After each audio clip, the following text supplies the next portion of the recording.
biologi di kelas 8. Ini Ibu menjadi supervisor saya. Apakah Ibu berkenan? Berkenan kapan? Nanti siang Ibu. Boleh. Maunya di mana? Di lantai 1 ruang A303 Ibu. Iya, nanti saya datang ke sana ya. Baik Bu, terima kasih. Saya pamit dulu ya Bu. Ya, silakan hati-hati.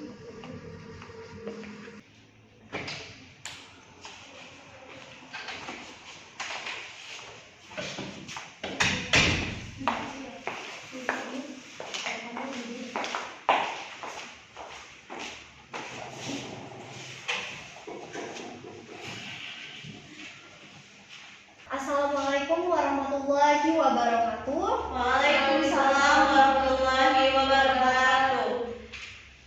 Oke, bagaimana kabarnya hari ini? Baik Ibu. Oke, baik semua ya. Sebelum memulai pembelajaran, ada baiknya kita berdoa. Ketua kelas bisa dipimpin doanya. Berdoa mulai. Terima kasih ya ketua kelas. Ibu absensi dulu ya. Siapa yang tidak hadir?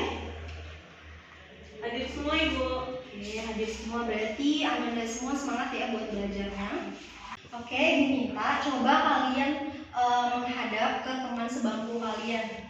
Kalian melihat wajah masing-masing teman sebangku kalian. Coba. Nah, dari wajah teman-teman kalian itu pasti kalian melihat perbedaan. Nah, ada yang bisa menyebutkan nggak perbedaan dari wajah teman kalian? Dewi Ibu. Silahkan Dewi. Perbedaan warna kulit, perbedaan bentuk hidung, bentuk mata, bentuk bibir, ada yang mancung, ada yang pesek Ibu, ada yang sipit, ada yang mata besar kayak saya contohnya. Oke. Nah, itu. Ada lagi? Oke, nah benar sekali kata Dewi tadi bahwa dari bagian-bagian wajah dari teman kalian itu mungkin dari bentuk morfologinya. Nah, jadi pada hari ini tuh kita akan belajar mengenai keanekaragaman. Nah, adapun tujuan pembelajaran pada keanekaragaman hayati itu pertama adalah siswa dapat menjelaskan keanekaragaman hayati. Nah, yang kedua, siswa dapat menjelaskan tingkat keanekaragaman pada tingkat gen, spesies, dan ekosistem. Nah, dan yang ketiga, siswa dapat menjelaskan manfaat keanekaragaman hayati. Keanekaragaman hayati itu adalah keanekaragaman pada makhluk hidup yang menunjukkan adanya variasi bentuk, penampilan, ukuran, warna, serta ciri-cirinya. Nah, selanjutnya keanekaragaman hayati ini ada terbagi menjadi 3, yaitu ada keanekaragaman tingkat gen, keanekaragaman tingkat spesies, dan keanekaragaman tingkat sistem. Oke, keanekaragaman tingkat gen ini adalah yang menunjukkan adanya variasi susunan gen pada individu-individu sejenis. Nah, gen ini merupakan faktor pembawa sifat yang terdapat di dalam kromosom. Nah, tadi kan teman kalian sudah menyebutkan kan dari bagian struktur wajah, dari bentuk tadi ada warna kulit, terus nah itu termasuk dari keanekaragaman tingkat gen. Selanjutnya, nah di sini terdapat contoh dari perbedaan dari warna bunga mawar. Nah, dari bunga mawar ini termasuk keanekaragaman tingkat gen. Nah, yang dimana perbedaannya dari warnanya ada yang berwarna merah, putih, pink, dan ungu. Nah, selanjutnya itu ada perbedaan bentuk. Contohnya di sini ada ayam ya. Nah, di sini bentuk dari jenis ayam dari galur yang berbeda. Nah, di sini ada bentuknya itu dari supel, gerigi, biji, dan pea atau buah. Oke, selanjutnya itu ada keanekaragaman tingkat spesies. Nah, pada keanekaragaman tingkat spesies ini merupakan menunjukkan keanekaragaman atau variasi yang terdapat pada berbagai jenis atau spesies makhluk hidup dalam genus yang sama. Nah, jadi pada tingkat spesies ini masih dalam satu spesies yang sama. Nah, contohnya di sini ada perbedaan dari sifat dan adaptasi lingkungan. Nah, di sini ada kucing kampung, harimau, macan tutul, dan cetan. Nah, jadi perbedaan ini dari sifat masing-masing hewan yang ada di sini dan adaptasi lingkungannya. Pasti berbeda kan. Kalau kucing kampung ini biasanya mungkin kalian lihat di sekitar rumah kalian. Kalau harimau ini pastinya kan di hutan gitu kan. Nah, selanjutnya itu ada perbedaan dari tempat spesies hidup. Nah, kalau perbedaan tempat spesies hidup, tempat hidupnya berbeda gitu di setiap spesies. Selanjutnya itu ada keanekaragaman tingkat ekosistem. Nah, pada keanekaragaman tingkat ekosistem ini suatu komunitas yang terdiri dari hewan, tumbuhan, dan mikroorganisme di suatu habitat. Jadi pada keanekaragaman tingkat ekosistem ini termasuk dari keanekaragaman tingkat gen dan spesies. Jadi digabung menjadi ekosistem yang dimana kan berhubungan timbal balik. Nah, pada tipe-tipe ekosistem ini terbagi dua, yaitu ada ekosistem perairan dan ekosistem daratan. Nah, di sini terdapat contoh dari ekosistem perairan. Di sini ada contoh dari danau laut air tawar, dan di sini ada pantai. Nah, selanjutnya di sini ada contoh dari ekosistem darat atau ada hutan hujan tropis dan hutan gugur. Nah, manfaat dari keanekaragaman hayati itu sebagai sumber pangan, contohnya Oryza sativa sebagai makanan yang kita makan sehari-hari, ikan dan sayur-sayuran. Yang kedua itu sebagai sumber obat-obatan. Nah, dijadikan obat herbal, jamu misalnya contohnya dari sambiloto dalam mengatasi flu dan pilek. Yang ketiga itu sebagai sumber kosmetik, contohnya itu dari lidah buaya. Kemudian ada kurang aing yang bisa dijadikan sebagai sampo. Nah, yang keempat itu sebagai sumber sandang atau sebagai pakaian. Contohnya itu kenapa, rami, sisal, dan jute. Nah, dari contoh tersebut ada yang bisa menyebutkan nggak contoh dari keanekaragaman hayati pada sumber obat-obatan? Ada yang bisa menyebutkan? Nah, Daun telur, Ibu. silakan. Gunanya buat apa daun telur? Untuk mencegah kanker dan tekanan darah. Oke, bagus sekali ya. Oke, nah, selanjutnya manfaat keanekaragaman hayati di selanjutnya itu pada sumber pakan atau sebagai bahan bangunan. Kalau rumah gitu, contohnya itu ada kayu jati, kayu nangka, dan pokok kelapa. Kemudian ada keanekaragaman hayati sebagai aset budaya, contohnya budaya mungkar di masyarakat Jawa dan menggunakan pengawal. Oke, di sini Ibu akan membagikan dua kelompok. Nah, di mana tiap kelompok ini akan menyebutkan dan menjelaskan dari tingkatan keanekaragaman hayati. Nah, jadi Ibu bagikan dua kelompok dulu ya. Oke, dua kelompok itu ada, kelompok pertama itu ada Dewi Ayu, kemudian ada Lia, ada Rahmi, dan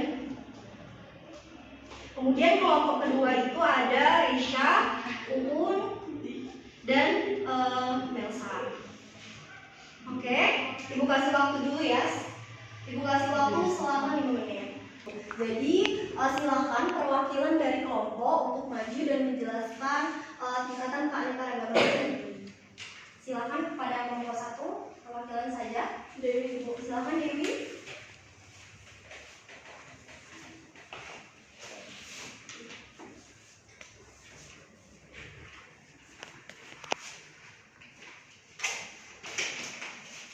Di sini kami akan menjelaskan mengenai tingkatan spesies Ibu ini, di mana perbedaannya pada lingkungan hidupnya, di mana aren itu biasanya di pegunungan, kemudian kelapa bisa di dataran tinggi maupun dataran rendah. Kemudian yang terakhir ada pinang, di mana pinang ini kebanyakan juga ada yang di pegunungan. Oke, bagus sekali ya. Tolong teman-teman, kok teman-teman sih? Tolong semuanya beri aplaus kepada teman-temannya. Ya, Dewi Ayu, bagus sekali. Oke, untuk kelompok 2, silakan perwakilan saja. Saya Bu. Silakan Raisya.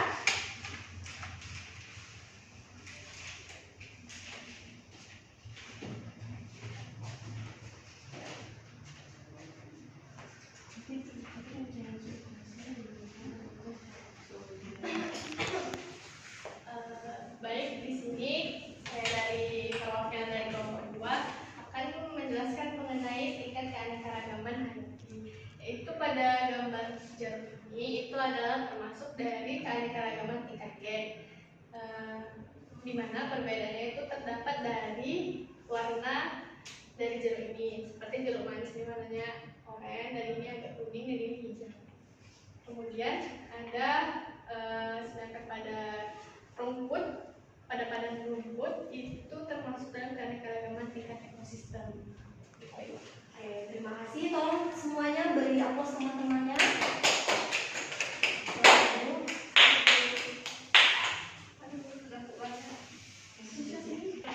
Oke, nah jadi pada kelompok-kelompok yang telah menjelaskan tingkatan pada keanekaragaman itu benar sekali. Nah, berarti keanekaragaman jeruk ini merupakan keanekaragaman tingkat gen, kemudian ini keanekaragaman tingkat spesies dan keanekaragaman ekosistem. Nah, kalau pada jeruk kan tidak disebutkan tadi dari perbedaan warnanya, morfologinya.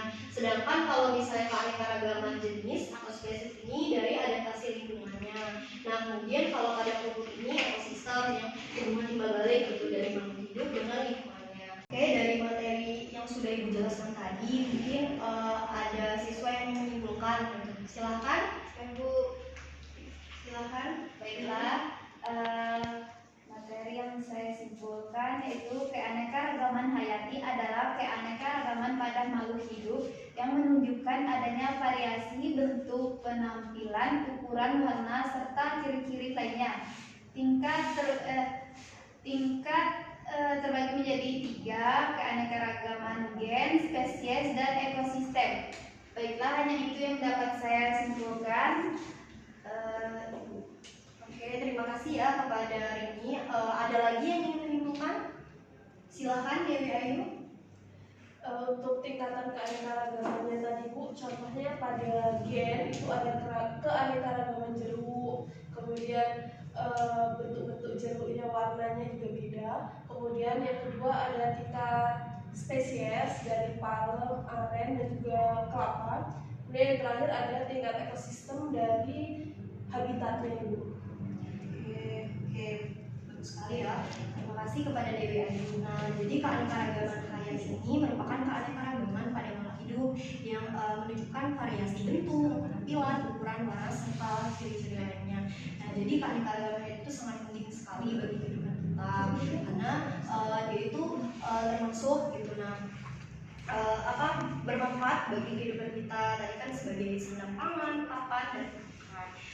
Oke, karena waktu kita juga sudah habis. Nah, sebelum menutup pembelajaran pada hari ini, Ibu minta minggu depan kalian mengerjakan tugas di halaman 152. Jadi kalian nanti mengerjakan esai ya, dikumpul minggu depan. Nah, Ibu minta ketua kelas untuk membacakan doa. Silahkan. Berdoa mulai. Berdoa selesai. Ditutup dengan wassalamualaikum warahmatullahi wabarakatuh. Waalaikumsalam warahmatullahi wabarakatuh. Baiklah, itu tadi penjelasan dari Ibu Dinda ya. Iya, Ibu. Nah, untuk penilaian saya pada hari ini, untuk sarananya itu belum ada ya, sehingga terdapat kesesuaian penggunaannya. Selanjutnya itu menggunakan model pembelajaran apa? Diskusi, tanya jawab, dan lain. Dan juga di sini di awal itu kurangnya ada motivasi ya untuk siswa, sehingga itu akan sedikit dari motivasi itu bisa menambah minat siswa, harusnya ditambahkan ya. Dan untuk pada penjelasan yang tadi itu kan memberi apresiasi kan kepada yang bertanya ke depan. Nah, sebagai itu Ibu memberikan apresiasi kepada siswa dan sebagainya tidak. Itu saja. Ibu. Ya, Makasih, Bu. ya saya pamit dulu. Hati-hati, Bu ya, santai dulu.